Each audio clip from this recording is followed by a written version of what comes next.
Hi friends, ఇప్పుడు మనం trust వాలెట్లో మన వాలెట్ క్రియేట్ చేసుకున్న తర్వాత మన ఇక్కడ మేనేజ్ క్రిప్టోలోకి వెళ్ళి పైన యూఎస్డిటీ అని సెర్చ్ చేయాలండి. యూఎస్డిటీ సెర్చ్ చేస్తే బిఎన్బి స్మార్ట్ చైన్లో యూఎస్డిటీని ఇక్కడ సెలెక్ట్ చేయాలి. చివరి ఆప్షన్ సెలెక్ట్ చేసిన తర్వాత మళ్ళీ బ్యాక్ రావాలి. ఇక్కడ ఎవరికైనా అర్థం కాకపోతే మళ్ళీ చెప్తున్నానండి. కింద ఉంటుంది మేనేజ్ క్రిప్టో అనేది, పైకి జరిగితే కింద మేనేజ్ క్రిప్టో ఉంటుంది. ఇక్కడ క్లిక్ చేస్తే ఈ బిఎన్బి స్మార్ట్ చైన్ ఒకటి, ఈ ట్రస్ట్ వాలెట్ మనకు అవసరం లేదు, దాన్ని తీసేద్దాం. యూఎస్డిటీ ఒకటి, ఈ రెండు ఆన్లో ఉండాలి. ఈ రెండు ఉంటే మనకి మేనేజ్ క్రిప్టో, ఈ రెండు మన ఇన్ఫినిటీ ఇన్కమ్ వరల్డ్లో ఐడి క్రియేట్ చేయడానికి ఈ రెండు ఉండాలి. ఇక్కడ మన యూఎస్డిటీని సెలెక్ట్ చేసి రిసీవ్ అడ్రస్ సెలెక్ట్ చేసిన తర్వాత ఇక్కడ కాపీ ఉంటుందండి. కాపీ చేసిన అడ్రస్ని మన అప్లైన్ ఎవరైతే ఉన్నారో వాళ్ళకి పంపించాలి.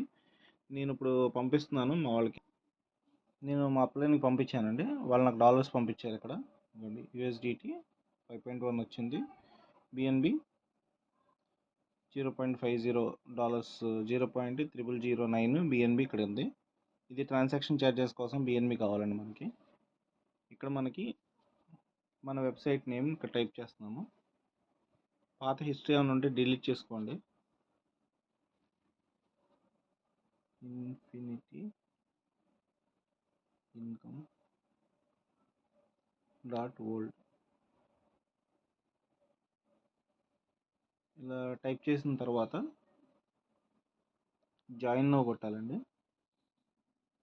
జాయిన్ నో కొట్టిన తర్వాత ఇక్కడ మన కనెక్ట్ అడుగుద్ది, 2 సార్లు కనెక్ట్ కొట్టాలి. కనెక్ట్ అయిన తర్వాత జాయిన్ నో కొట్టాలండి. ఓకే, ఇలా వచ్చిన తర్వాత ఇప్పుడు మన స్పాన్సర్ ఐడి ఎవరైతే మనకు పంపిస్తారో వాళ్ళ ఐడి క్లిక్ చేయొచ్చు. క్లిక్ చేసి వాళ్ళ ఐడి క్లిక్ చేసి క్లిక్ టు ఆథరైజ్ కొట్టాలి. క్లిక్ టు ఆథరైజ్ అయితే ప్రొసీడ్ విత్ ట్రాన్సాక్షన్ అడిగి కింద కన్ఫర్మ్ అప్రూవల్ అడుగుద్ది, క్యాన్సిల్ కన్ఫర్మ్. ఇప్పుడు మనం కన్ఫర్మ్ కొట్టాలి. ఈ ప్రాసెస్ చేసేటప్పుడు బాగా గుర్తుపెట్టుకోండి, నెట్ కనెక్టివిటీ ఎక్కువ ఉండాలి. ఎట్టి పరిస్థితుల్లోనూ బ్యాక్కి రావద్దు, రిఫ్రెష్ కొట్టద్దు.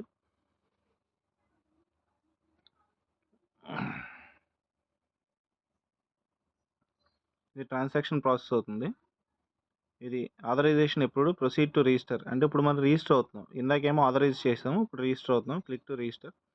ఇక్కడ కూడా ప్రొసీడ్ విత్ డిపాజిట్ అంటే మన అమౌంట్ని డిపాజిట్ చేయమని అడుగుతున్నాం సిస్టంలోకి, ఐడి క్రియేషన్కి. ఇక్కడ కన్ఫర్మ్ చేయాలి. మళ్ళీ మనం చేసిన తర్వాత మళ్ళీ మనల్ని అప్రూవ్ అడుగుద్ది. పిన్ అయితే పిన్, ఫింగర్ ప్రింట్ అయితే ఫింగర్ ప్రింట్ పెట్టి అప్రూవల్ చేయాలి. ఇది మళ్ళీ ట్రాన్సాక్షన్ ప్రొసీడ్ అవుతుంది. రిజిస్టర్డ్ సక్సెస్ఫుల్లీ అని వచ్చాక ఓకే కొట్టాలి ఖచ్చితంగా. కొట్టిన తర్వాత మన ఐడి నెంబర్ మనకు వస్తుంది. దీన్ని స్క్రీన్ షాట్ తీసి మన అప్లైన్ పంపిస్తాము. ఇక్కడ గో టు సైన్ ఇన్కి వెళ్తే మన ఇక్కడ ఆథరైజేషన్, వ్యూవింగ్ అని రెండు ఉంటాయండి. ఆథరైజేషన్ అంటే మన ఐడిని మనం చూసుకోవచ్చు. వ్యూవింగ్ అంటే వేరే ఎవరైనా ఐడి నెంబర్ కొట్టి మనం వాళ్ళ ఐడిలో వాళ్ళు ఎంత సంపాదించుకున్నారో చెక్ చేయొచ్చు అండి.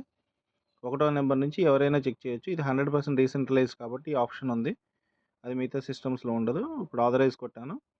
ఇక్కడ నేను ఐడి నెంబర్ క్రియేట్ అయింది.